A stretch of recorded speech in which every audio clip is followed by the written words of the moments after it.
네, 이번 시간에는 손실시에 복구하는 방법에 대해서 알아보겠습니다. 그 주식 투자라든지 펀드 투자, 특히 증권 상품들을 투자하시는 분들, 또 변행 유니버셜 같이 수수료가 높은 펀드를 운영하시는 분들 같은 경우도 손실을 보신 분들이 많이 있죠. 어떻게 저기도 낯빛이 노릇하신 분들이 몇 분 계시는데 다들 얼굴색을 속일 수 없죠. 특히 예전에 리먼 사태 때를 보면 정말로 회사를 출근해 보면 낯빛이 뭐 까맣다 못해 거의 잿빛이 되시는 분들도 있죠.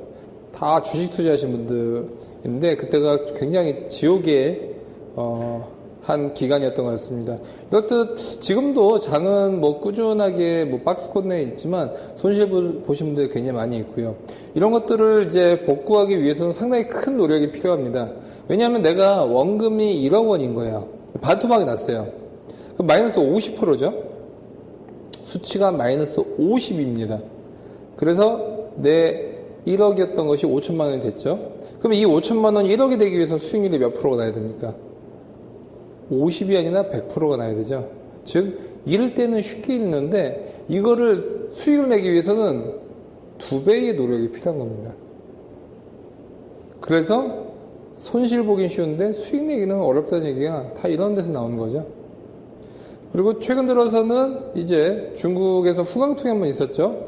후광통 때도 중국 주식들 한번 랠리를 펼쳤었는데 곧 성광통이 열릴 가능성이 굉장히 커졌는데 여기에 대해서도 좀 더 알아보도록 하겠습니다. 손실 시 복구에 대한 전략. 손실 나면 정말 우선은 정신을 바짝 차려야 되죠. 이게 제일 중요합니다. 정신통일. 멘붕이 오면 안 되고요. 정신줄 놓으면 안 됩니다. 그런데 대부분은 어떻게 되죠? 정신줄 많이 놓으십니까? 대부분 손실을 보면 이성을 잃게 되고 소위 멘붕이 옵니다. 제일 중요한 것은 객관적이고 냉철한 철학. 근데 실제적으로는 그렇게 하기가 쉽습니까? 절대 그렇지가 않죠. 돈 앞에서 장사 없죠. 그렇기 때문에 우선은 당분간 뭐 멘붕이 온다고 하더라도 나중에는 냉철한 전략을 세워야겠죠. 그랬을 때의 전략 여러 가지가 있는데 우선은 첫 번째는 원금 될 때까지 홀딩하는 거예요. 주식을 내가 갖고 있었는데 주식을 2만 원에 샀습니다. 주식이 10,000원이 갔습니다. 10,000원이 간 거예요. 그럼 마이너스 50% 난 거죠. 그러면 우선은 2만 원 될 때까지 기다리는 거예요. 이것도 한 가지 방법이 될 수가 있겠죠. 근데 이게 6개월 빠지고 6개월 뒤에 올라가면 되겠죠. 1년 기다려서 결국에는 뭐 본전이고 한 건 없지만 그래도 본전이면 굉장히 베스트 케이스죠. 근데 마이너스 50% 났는데 더 빠지는 거예요. 10,000원 갔다가 3,000원 된 거예요. 이런 케이스가 있고요. 내 아들한테까지 물려줘야 된다. 30년 전에도 그대로 얼마야. 이런 게 바로 지금 조선주들, 해운주들, 철강, 한계기업이죠. 빠지니까 이런 경우가 굉장히 많아요. 2만 원 가다가 17,000원 가서 어떻게 되죠? 싸다고 느끼는 거죠. 여기서 조금 반등하면 바닥인 것 같아요. 차트가 쭉 빠졌다가 이렇게 올라가면 바닥인 거죠. 이거 초등학생이 보더라도 바닥이죠. 근데 여기서 또 빠지면 어쩔 거예요. 그렇게 해서 3년, 5년 동안 빠진 게 조선주, 화학주, 조선주, 뭐 해운주, 철강주들은 요즘 좀 반등하고 있지만 그거 되고 있죠. 이런 경우도 있을 거고요. 쭉 빠졌다가 반등하는 것들도 있죠. 뭐 손실이 단기적으로 끝났다가 바운딩하는 것들, 일시적인 악재가 있었던 종목들 같은 경우는 이렇게 될 수가 있죠. 그래서 이게 추세적으로 빠지는 건지 단기적인 악재인지를 잘 봐야 됩니다. 전 세계적으로.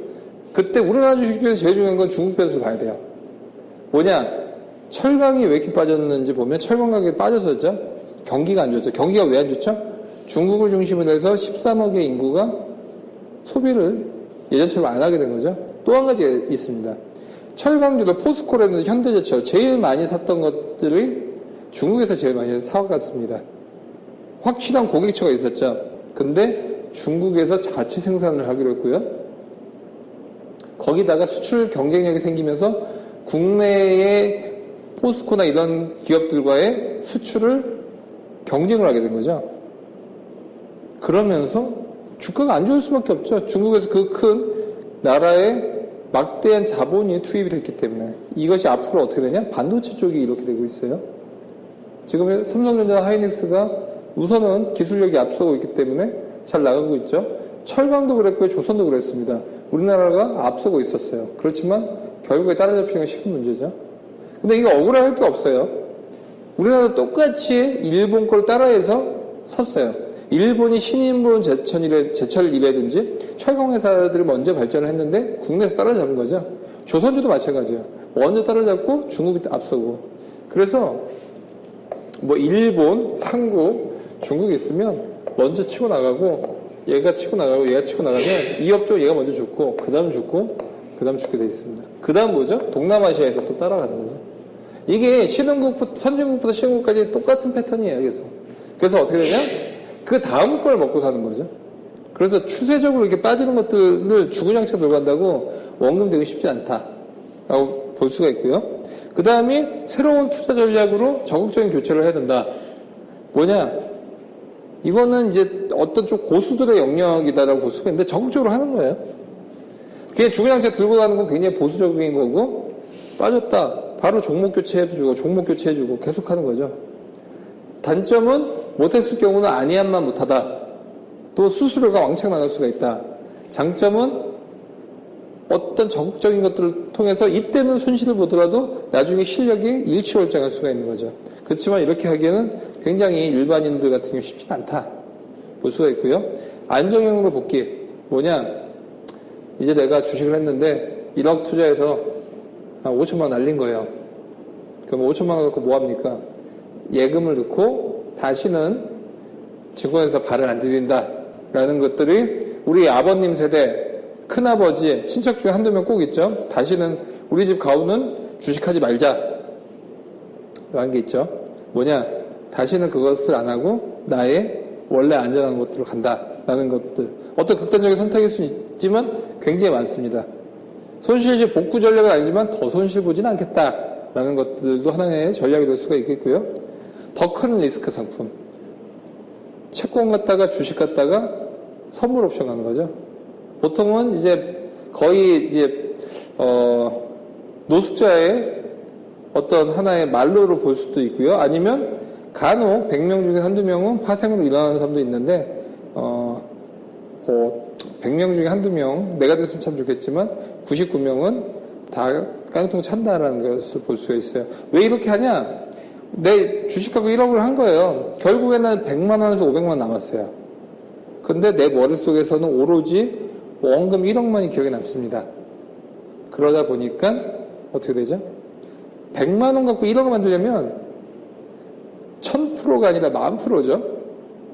100배가 나야 됩니다. 그러려면 오로지 파생밖에 없습니다. 그래서 마지막에 돈 튀기려고 파생으로 하고 100배 튀기려다 보면 이거는 무리수를 안 둘 수가 없죠. 그러다 보니까 대부분은 이제 깡통을 차게 되는 경우가 많습니다. 그래서 어떤 손실시 복구 전략 정답이라는 건 없지만 결국은 뭐냐? 냉철하게 나의 상황을 먼저 파악을 해야 됩니다.